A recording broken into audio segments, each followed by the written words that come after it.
চলমান বিপিএলে এখন পর্যন্ত পয়েন্ট টেবিলের দ্বিতীয় স্থানে আছে তামিম ইকবাল নেতৃত্বাধীন ফরচুন বরিশাল। কিন্তু এই তালিকার দ্বিতীয় স্থানে থাকলেও দর্শকের দিক বিবেচনায় বরিশালই কিন্তু সেরা, কারণ এখন পর্যন্ত পতাকা, ব্যানার কিংবা জার্সি এই সব কিছুই কেনার দিক দিয়ে বরিশালের সমর্থকরাই এগিয়ে, যে কারণে বোঝাই যায় চলমান বিপিএলে ফরচুন বরিশালের সমর্থকই বেশি।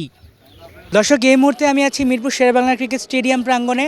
আমার আশেপাশের চিত্র যদি আপনি লক্ষ্য করেন তাহলে এখানে বেশ কিছু মানুষ বিভিন্ন দলের পতাকা, ব্যানার হাতে নিয়ে দাঁড়িয়ে আছেন এবং এটাই তাদের ব্যবসা। দর্শক, আজ তাদের সাথেই কথা বলবো কী পরিমাণ লাভ তারা এই ব্যবসার মাধ্যমে পেয়ে থাকেন এবং এই ব্যবসার মাধ্যমে তাদের কী পরিমাণ সুবিধা কিংবা অসুবিধা হয় তাই জানার চেষ্টা করব।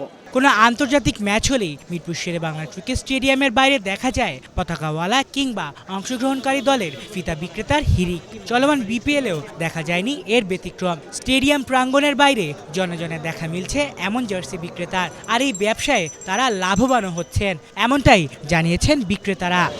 দলের পতাকা বা জার্সি এটা বেশি বিক্রি হচ্ছে? বরিশাল আর রংপুর। বরিশালের জার্সি বেশি বিক্রি হচ্ছে? জি, বরিশাল দলে প্লেয়ার ভালো তাই, আর রংপুর তো আপনার প্রতিটা খেলাই জিতছে এজন্য। বরিশালের পতাকাও চলে বেশি, বরিশালের মানুষও বেশি। আবার আমরা পতাকা বিক্রেতারা একটা অনুমান করি যে বরিশালের তারাই বেশিরভাগ পয়সা খরচ করে, তারা একটু পয়সা বেশি দেয় মাল কিনে। পতাকা বেশি বিক্রি হয় বরিশাল রংপুর।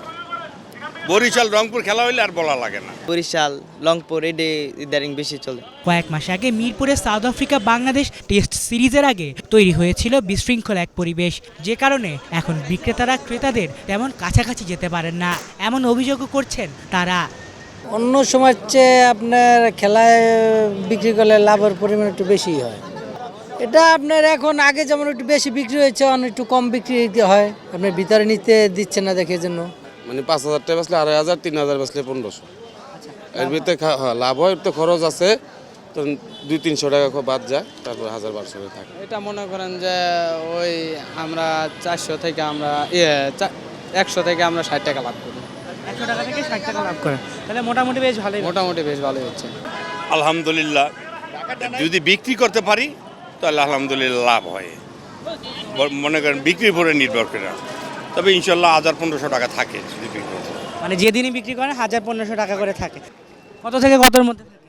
এই 1,000-1,200। মানে টোটাল ইনভেস্টমেন্ট কত থাকে? খরচ বাদ দিয়ে 1,000-1,200 থাকবো। মানে লাভ 1,000-1,200 থাকে, তাহলে তো বেশ ভালোই চলে যায়। জি। আলিফ চৌধুরী, বাংলা ভিশন, ঢাকা।